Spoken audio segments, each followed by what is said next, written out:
मसीह यीशु के बाबरकत और जलाली नाम में तमाम मसीही कौम को मेरी तरफ से, मेरी फैमिली की तरफ से नया साल और क्रिसमस, आप सबको क्रिसमस और नए साल की खुशियाँ मुबारक हो।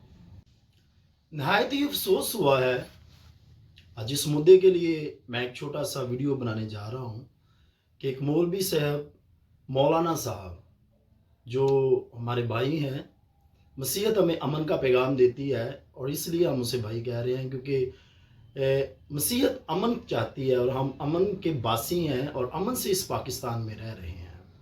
लेकिन जिस तरह के गलीज अल्फाज उन्होंने मसीह कौम के बारे में इस्तेमाल किए हैं और तमाम दुनिया जहान के मसीहों के लिए बोले हैं, मैं समझता हूँ ना सिर्फ उसने बाइबल की तौहीन की है, ना सिर्फ मसीहत की तौहीन की है, बल्कि उसने कुरान की भी तौहीन की है।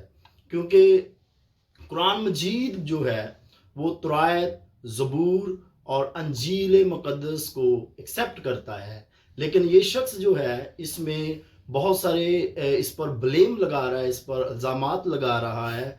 तो जिस वजह से उसने सबसे पहले जो बात हमारी कौम के बारे में की है, उसने कहा है कि क्रिसमस का जो डेट है वो कंफ्यूजिंग है, वो करेक्ट नहीं है। लेकिन मैं आज बाइबल मुक़द्दस में से छोटा सा वीडियो बनाने जा रहा हूँ, वो इस बात पर है कि हम उसे बताना चाहते हैं कि 160-70 कंट्री है पूरी दुनिया में, वो इस बात पर मुत्तफिक हैं और सर्चड है डेट कि ये बाइबल मुक़द्दस में से बन रहा है कि ये 25 दिसंबर को यीशु मसीह पैदा हुए हैं।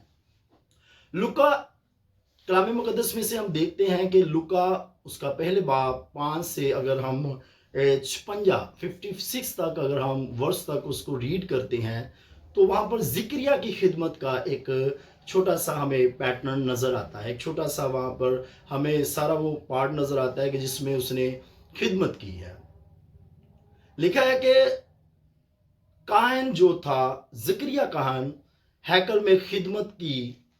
उसने जब, क्योंकि यहूदियों में छोटे छोटे ग्रुप्स बने होते थे और जो अपना ज़िक्रिया काहिन है ये अबिया के ग्रुप में से था, अबिया के ग्रुप में से था। जब पूरा निकला इनका तो इसमें इसका नाम आया कि इस हफ्ते ये खिदमत करेगा। उस ज़माने के कैलेंडर मौजूद हैं।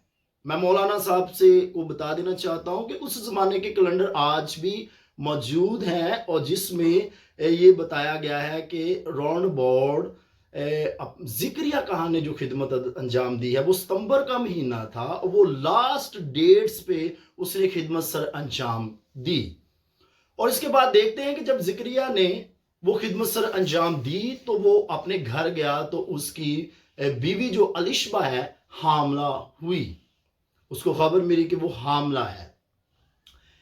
अब हम देखते हैं कि फरिश्ता आता है मुकद्दसा मरियम के पास, मुकद्दसा मरियम के पास फरिश्ता आता है और फरिश्ता उसको कहता है कि जब उसे खुशखबरी सुनाता है, उसको पैगाम देता है फरिश्ता मुकद्दसा मरियम को, तो ये बात साथ क्लियरली उसको बताता है कि देख तेरी रिश्तेदार अलिशबा जो छठे महीने से है, छठे महीने से है।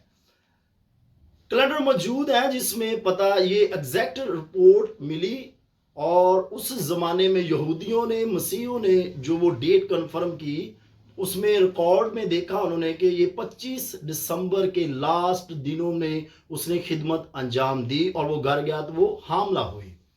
अब फरिश्ता जब मुकद्दसा मरियम को मैसेज देता है कि तेरी रिश्तेदार अलिशबा भी हामला है, छठे महीने से है। अब हम थोड़ी सी डेट को हम यहाँ पर थोड़ा सा कैलकुलेट करेंगे।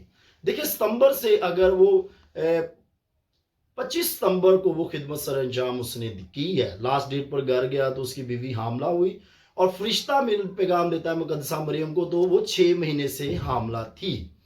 इट्स मीन डैट अलिशबा और मुकद्दसा मरियम के जो दरमियान में इनका जो पीरियड है हामला होने का, वो 6 मैसेज आने का आसमान से फरिश्ते को मुकद्दसा मरियम को देने को 6 मंथ का डिफरेंस है।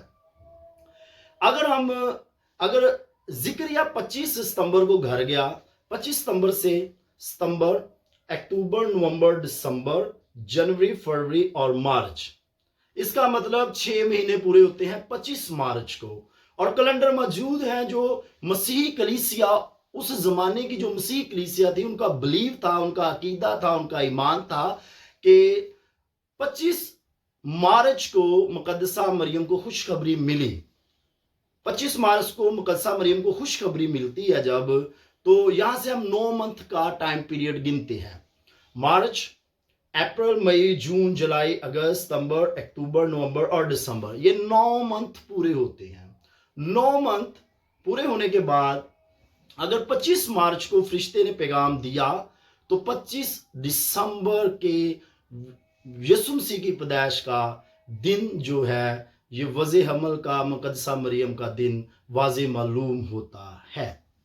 اس کے بعد اور 2004 میں ہیپولائٹس جو ایک اسکالر تھا، ایک عالم تھا، اس کی کتاب دریافت ہوئی ہے. اور 2021 میں ایک افریقہ کے ایک بکس نویس ہیں اور جنہوں نے جو بہت ساری کتابیں لکھی ہیں اس زمانے کی، ان کی کتابوں میں بھی اس بات کی کنفرمیشن ضرور موجود ہے کہ مقدسہ مریم کو 25 مارچ کو میسج ریسیو ہوا فرشتے کی طرف سے، اور 25 دسمبر 9 منتھ بنتے ہیں. اس حساب سے کرسمس کے جو یسوع مسیح کی پیدائش 25 دسمبر کو بنتی ہے. اور لاسٹ پر میں ایک چھوٹا سا میسج اپنے مولانا صاحب کو دینا چاہتا ہوں. ہم زندہ خدا کے ماننے والے ہیں، اس خدا کے ماننے والے ہیں جس نے آسمان کو بنایا، زمین کو بنایا، کائنات کو بنایا، چاند سورج ستاروں کو بنایا، جنگل بنائے، پہاڑ بنائے. ہم ایک خدا کے ماننے والے ہیں، ہم کافر نہیں ہیں. دیکھیں، آپ کو کوئی پرابلم ہے ان لوگوں سے تو آپ ان کی چیزیں، ان کی پروڈکٹ نہ یوز کریں. آپ جہازوں میں ان کے ٹریول کرتے ہیں، آپ ان کی گاڑیوں میں ٹریول کرتے ہیں، آپ ان کے مہنگے میکڈونلڈس کے کھانے کھاتے ہیں، آپ ان کے مہنگے شوز پہنتے، کپڑے پہنتے ہیں، اور دنیا کی ٹیکنالوجی آپ ان کی یوز کرتے ہیں. جو واٹس ایپ آپ نمبر دے رہے ہیں تو آپ کو ان کا نمبر یوز کرنا نہیں چاہیے، کیونکہ یہ بھی انہی کا ہے. آپ کو سوچنا چاہیے یہ جو موبائل کا نمبر آپ نے دیا ہے وہ موبائل بھی آپ کو نہیں رکھنا چاہیے، کیونکہ یہ موبائل بھی انہی کا ایجاد کیا ہوا ہے. تو پھر آپ ان کو کیسے کافر کہہ سکتے ہیں؟ تو کائنڈلی مہربانی سے اس طرح کا انتشار پھیلانے والے میسج آپ نہ دیں مولانا صاحب. تو دوسری بات ہے مناظرے کی. آپ نے کہا یہ کوئی بھی آ کر مناظرہ ہم سے کرے. آپ مناظرے کے آپ ایبل نہیں ہیں، آپ لائق نہیں ہیں، اس لیے کہ آپ کی جو ٹاکنگ وے ہے وہ مناظرے والی ہی نہیں ہے. تو ہم مناظرہ کرتے کسی پڑھے لکھے شخص سے جو بات کو انڈرسٹینڈ کر سکے، جو سمجھ سکے. ہم آپ کے ساتھ مناظرہ نہیں کر سکتے کیونکہ آپ پڑھے لکھے انسان نہیں فیل ہو رہے ہمیں. تو ہم تو پڑھے لکھے شخص کے ساتھ بات کرتے ہیں. سو کائنڈلی میں ایک ریکویسٹ کروں گا چیف جسٹس آف پاکستان سے، وزیر اعظم صاحب سے اور آرمی چیف صاحب سے کہ انہوں نے مسیحی قوم کے جذبات کو مرجو کیا ہے اور تمام پاکستانی بلکہ پوری دنیا کے مسیحیوں کو ڈسہارٹ کیا ہے. تو اس بات کا کائنڈلی نوٹس لیا جائے. تھینک یو، شکریہ، بہت مہربانی. God bless you.